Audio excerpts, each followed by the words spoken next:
आम्ही जसं पीसीवर बसलो फर्स्ट डेच्या दिवशी फर्स्ट चॅप्टरच्या वेळेस आम्ही काही क्वेश्चन पाहिले, प्रोग्रामिंग पाहिलं, ते आम्हाला खूप हार्ड वाटू लागल्या. ते प्रोग्रामिंग खूप मोठे वाटू लागले. पण नंतर त्याचे एरर आले. नंतर पुढे गेलो ना नेक्स्ट चॅप्टरला ते एरर ते सॉल्व्ह करू लागले. सर आम्हाला हे इथं जे चुकलं ते सर सांगत होते त्या कन्सेप्ट. नंतर त्याच्यात आम्ही सुधारणा केली. मग ते आम्हाला इझी वाटू लागलं. अच्छा.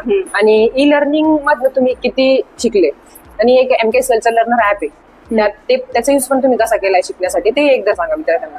MKCL लर्नर ऍप आम्ही इथं बी यूज करू शकतो आणि रूमवर पण घरी पण यूज करू शकतो. ते व्हिडिओ आम्ही इथं बी बघू शकतो आणि घरी बसल्या बसल्या बी बघू शकतो. म्हणजे त्याचा डबल तुम्हाला फायदा झाला की जे तुम्ही इथं प्रॅक्टिकल केले आणि ते नंतर मग तुम्ही रूमवर जाऊन पण त्याचं व्हिडिओ वगैरे ऐकून आणि तुम्ही काही नोट डाऊन पण केलेले ते पण एकदा विद्यार्थ्यांना दाखवा असाइनमेंट वगैरे.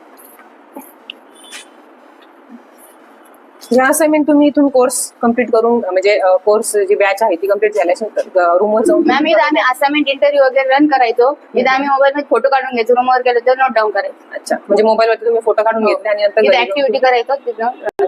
ठीक आहे, छान.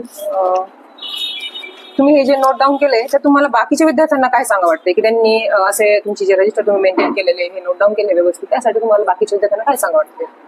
असं एक व्हिडिओ वगैरे म्हणजे ऐकून नुसतं आपल्या लक्षात नाही बसत. जे तिथे ऐकलं तिथे नोट डाऊन थोडं हात घालून गेलं लक्षात बी राहतं आणि ते आपण नंतर वाचतो किंवा एखाद्या वेळेस ते कधी डोळे घालून गेलं लक्षात राहतं. नोट डाऊन केलं आपल्या नंतर काम येतं. ते रिपीट त्याची प्रॅक्टिस पण होते आणि जेव्हा तुम्हाला वाटतंय की आता थोडंसं विसरल्यासारखं वाटतंय बघितल्यावर लक्षात होऊन जातो. आणि जे विद्यार्थी इथे आहे MSIT विद्यार्थ्यांना तुम्ही बघितलं असेल आपल्या क्लासमध्ये, त्यांची शिकण्याची पद्धत आणि तुम्हाला काय वाटतं तुमची शिकण्याची पद्धत त्याच्यामध्ये काय फरक आहे आणि त्यांनी कसा चेंजेस करायला पाहिजे? असं MSIT म्हणजे बेसिक कोर्स आहे. ते व्हिडिओ वगैरे ते ऐकतात ते एकदम क्लिअर व्यवस्थित ऐकायला पाहिजे आणि ते नोट डाऊन ते एकदम डीप मध्ये ऐकायला पाहिजे, पूर्ण व्यवस्थित करायला पाहिजे. MSIT म्हणजे पुढे भविष्यात खूप काम आहे आणि जेव्हा आपण MSIT करतो त्याच्यात भरपूर काही शिकण्यासारखं आहे, भरपूर काही शिकण्यासारखं. त्याच्यात पुढे जॉब पण असू शकते, जॉबचे बी चान्सेस आहेत. त्याच्यामुळे करताना ते मन लावून आणि पुन्हा डीप मध्ये करायला पाहिजे. हो, म्हणजे त्यांनी जसं की विद्यार्थी MKCL लर्नर ऍप आपण सर्व विद्यार्थ्यांना प्रोव्हाइड करतो किंवा सांगतो, त्याबद्दल माहिती पण देतो. आणि विद्यार्थी जे घरी जाऊन ते ऐकतात किंवा काही विद्यार्थी म्हणजे नाही कम्प्लीट करत, त्यांना काय सांगा वाटतं तुम्हाला MKCL लर्नर ऍप बद्दल? MKCL लर्नर हा म्हणजे खूप चांगला लर्नर आहे. व्हिडिओ वगैरे त्याच्यामध्ये व्हिडिओ बघतात, असाइनमेंट करतात, इंटरव्ह्यू टेक चॅलेंज हा पूर्ण तयारी करून घेते, फायनल एक्झामची पूर्ण प्रॅक्टिस करून घेते.